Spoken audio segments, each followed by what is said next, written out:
Retreat भन्ने ठाउँमा घुम्न जाँदैछौँ। हामी चाहिँ यता टोखाको बाटो जान्छौँ होइन? टोखाबाट यस टोखाको बाटो हुँदै हामी भान्जा दिदी भान्जी हेलो गरिदेऊ। Hello welcome to my channel. Hello यता यता यता हेर के भने ल ठिक छ ल। अनि आजको हाम्रो यात्रा चाहिँ लिखु रिट्रिट नुवाकोटको त्यहाँसम्म हुन्छ। बाटोमा चाहिँ गुरुङ गाउँ सुकुटी खाएर चट्ट जान्छौँ होइन। हाम्रो यात्रा चाहिँ आज नामी इबीमा हुँदैछ। अहिलेको कन्डिसन चाहिँ एकदम तेलको एकदम महामारी युद्धले गर्दाखेरि अनि तेलको पनि एकदम आकाशिएको मूल्य वृद्धि त्यसको भरपुर सदुपयोग लिँदै हामी इबीमा ट्राभल गर्दैछौँ है त गाइज। बाटोमा बिच बिचमा हामी अपडेट दिइराख्छौँ टक्क लगाएर अन्तिमसम्म भिडियो हेर्नु होला है गाइज।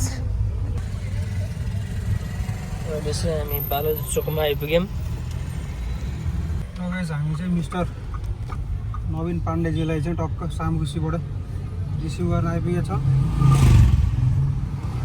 पाण्डे सर दुःख गर्नुपर्ने भएर एउटा के चाहिँ भिडियो बनाउनु पर्छ हुन्छ मलाई के सर। हामी चाहिँ अब ठ्याक्क अब टोखाको चाहिँ यो पुरानो बस्ती कुमारी बस्ती हुँदै टोखा मन्दिरतिर आइपुग्नु लाग्यो। अब हाम्रो ठक्क एकछिन मन्दिर दर्शन गर्नु त भ्याइन्न होला हामी होइन? भ्याइँदैन बिस्तारै अगाडि बढ्दैछौँ।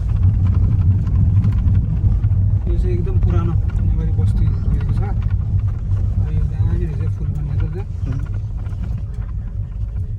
यो चाहिँ हो टोखा मन्दिरले पनि देखेको यो टाढाबाट चाहिँ दर्शन गर्दै गाइजहरू।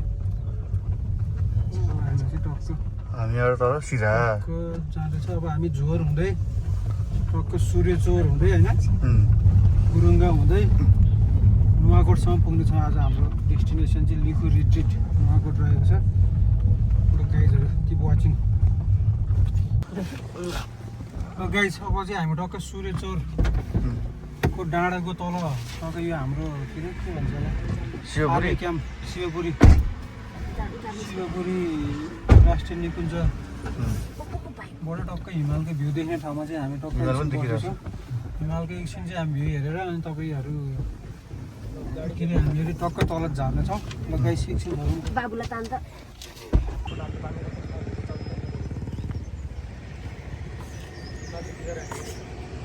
यो चाहिँ टक्क सूर्यचोरको डाँडा टक्क हिमाल। ल गाइस आज मौसम एकदम क्लियर क्रिस्टल क्लियर भन्दा पनि हुन्छ है। यस्तो छ मौसम। गाडी टक्क हामीले यहाँ पार्क गऱ्यौँ। ल हामी चाहिँ टक्क अब शिवपुरी सुकुटी खाजा घरमा हामी फेरि आइपुगेका छौँ। यो चाहिँ हाम्रो सेकेन्ड टाइम भनौँ न यो ठाउँमा। टक्कै हल्का सुकुटी चाहिँ लिएर टक्क तल खोलातिर बसेर टक्क चाहिँ खाने चाहिँ प्लान छ हाम्रो। गाइजहरू पुरै भिडियो हेर्नु होला। हामी चाहिँ टक्क खोलामा पौडी खेल्दै रमाइलो गर्नेछौँ। सुकुटी बनाएछ नि दाइ? ल यस्तो छ सुकुटी कतिखेर बनिसक्यो? ल बिहानको 8 बजे पनि सुकुटी सब रेडी भइसकेको छ। त्यस्तो छ ग्यास। यो चाहिँ पुरै लोकल। ल गाइज यहाँको एम्बियन्स चाहिँ यस्तो छ है सुकुटी खाने ठाउँको। ल गाइज हाम्रो ब्रेकफास्ट चाहिँ यस्तो छ है हेल्दी। पुरै हेल्दी। अब केटाहरूको ज्यान अनुसारको पनि खाना हो यो। प्लस केटाहरूको पुरै जिमर भएको कारणले पनि यतिको त नर्मलै हो यो त होइन नर्मलै हो त्यही भएर। अब हामी चाहिँ टक्कै डाँडाको काखमा बसेर ब्रेकफास्ट गर्दैछौँ गाइस। ल अब चाहिँ हाम्रो पाण्डे सरले ड्राइभ गर्दै हुन्छ है हिमाल। यो चाहिँ टक्क नुवाकोटको लगभग गणेश हिमालै होला यो। यहाँ हामी चाहिँ अहिले यता यो गुरुङ गाउँबाट तलतिर झर्दैछौँ। अहिले चाहिँ हाम्रो राइड चाहिँ मिस्टर नवीन पाण्डेजीले गर्दै हुनुहुन्छ। कस्तो एक्सपिरियन्स भइरहेछ? कस्तो खुसी लागिरहेछ? नयाँ एक्सपिरियन्स भइरहेछ। बालेन भन्दा कस्तो छ?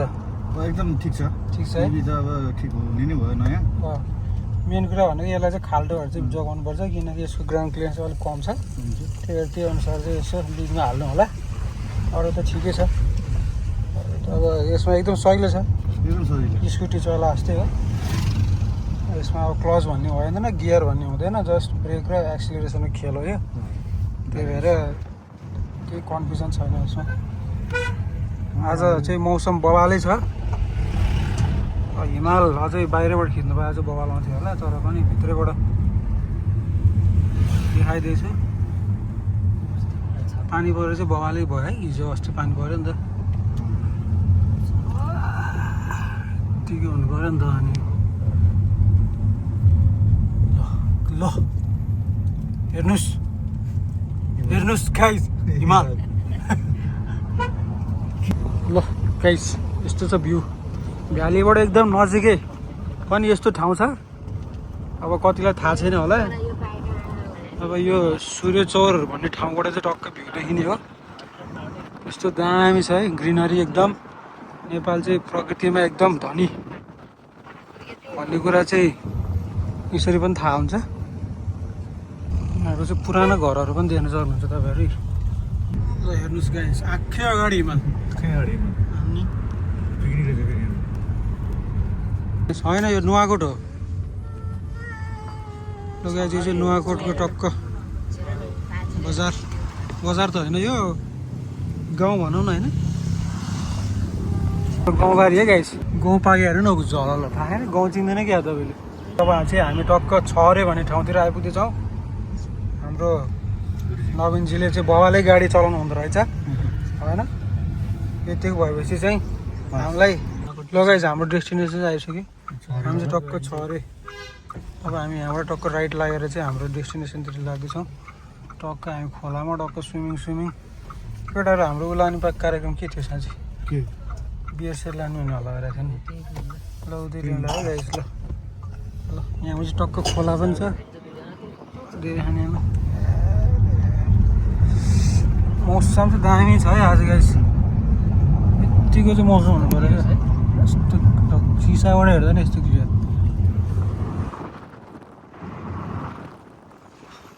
हेर्नुहोस् गाइस धान गाइस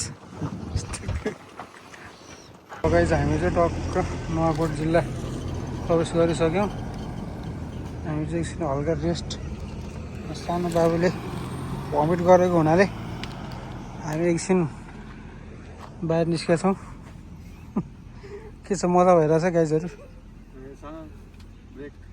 हल्का यस्तो छ गाइज भ्युज त्यसको माथि डाँडातिर पनि सक्नुहुन्छ बस्ती छ यहाँ अब हामी चाहिँ लाग्यौँ लिखु रिट्रिट होइन त आज हाम्रो टक्क हाम्रो लन्च पनि त्यहीँ त हुन्छ होला नि आज टक्क त्यहाँ रिट्रिटमा लन्च गरेर हामी एकछिन टक्क खोलातिर हल्का नेचुरल स्पा गर्नु छ होइन त एकदम नेचुरल स्विमिङ पुलमा टक्क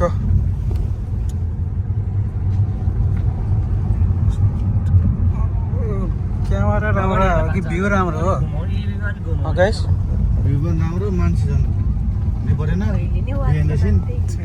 चिसो खायो नि त त्यो पानी धेरै खायो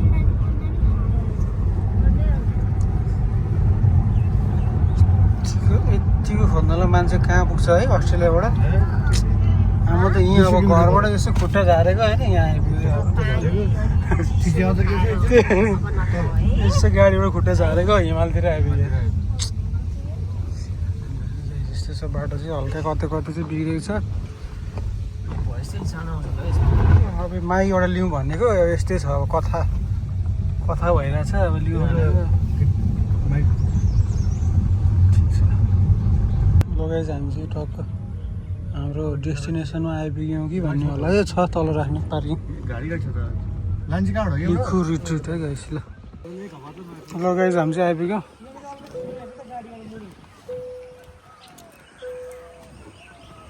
यस्तो छ गाइस लिखु रिट्रिट रिसोर्ट ल यहाँ पार्किङ चाहिँ नभएको भएर गाडी चाहिँ हामी रोडमै राख्नुपर्ने अवस्था आयो त्यही भएर हाम्रो पाण्डे सरले चाहिँ गाडी ब्याक गर्दै रोडसम्म लाँदै हुनुहुन्छ। ल यहाँ चाहिँ फिस यो फार्मिङ बन्दै रहेछ। यहाँ चाहिँ हिलो माटो हल्का हल्का फिस हो कि भ्यागु त हो कि फिस हो यो। यस्तै छ है। यहाँ चाहिँ टक्क टक्क भिल्ला पनि रहेछ दुईवटा। अरू चाहिँ टेन्टहरू छ यहाँ नाइट स्टेको लागि। उता अर्को टेन्ट पनि छ खोला नजिकै।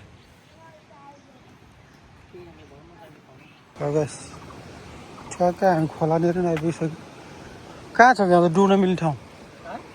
डुब्न मिल्ने चाहिँ कहाँ छ त? ल टक्क हामी खोला पनि आइसक्यौँ है।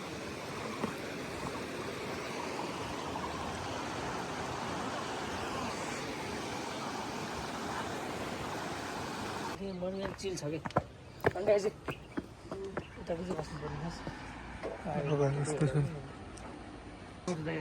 यस्तो छ भिला। तपाईँलाई मैले पहिले फोन गर्नु खाना अहिले भन्नु लाग्यो 1-1.5 घन्टा लाग्दैछ फेरि खानाको लाग्छ नि।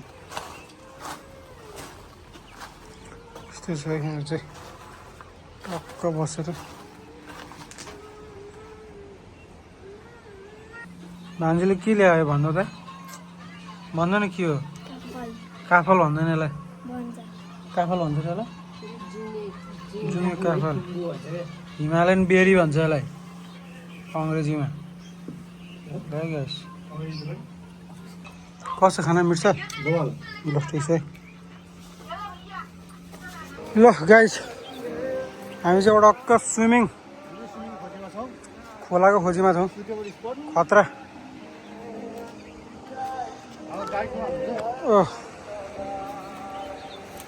लगाम बाबाले हुन्थ्यो लडिदिने हो क्या? उता उता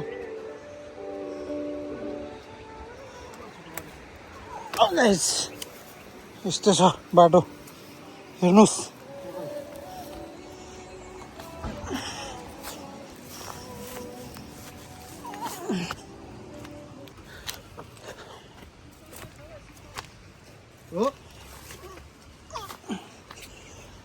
गाइस हामी चाहिँ खोलाको तिर पुग्न आँटिसक्यौँ।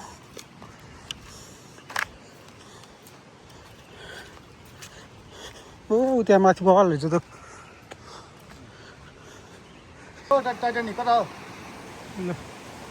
यहाँ चाहिँ पौडी हान्ने कि भन्नु यहाँ खासै गरी छैन गरी छैन यहाँ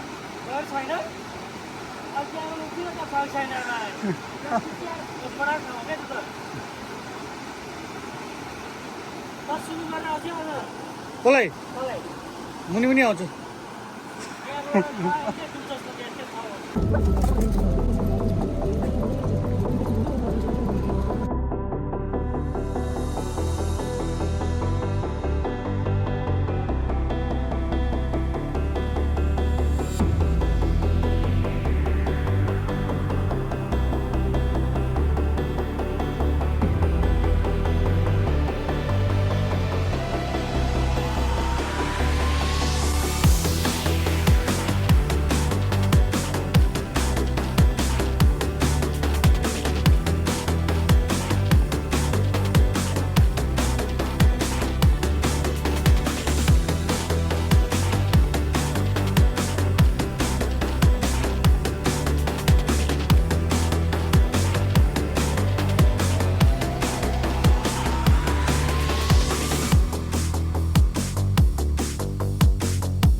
ल गाइस अब चाहिँ हामी फर्किँदैछौँ।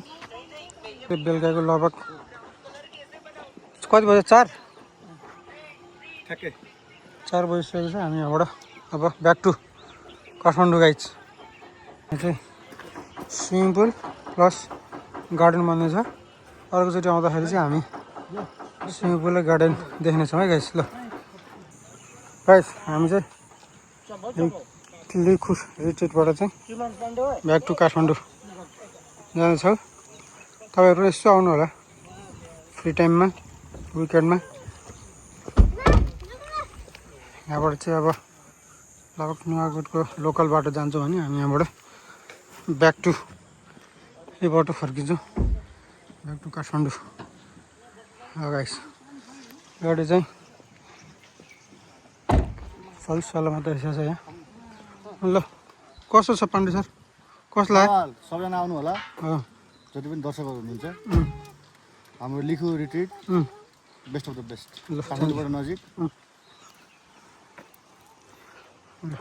है गाइस किप सब्सक्राइबिङ है। ल गाइस थ्याङ्क यू।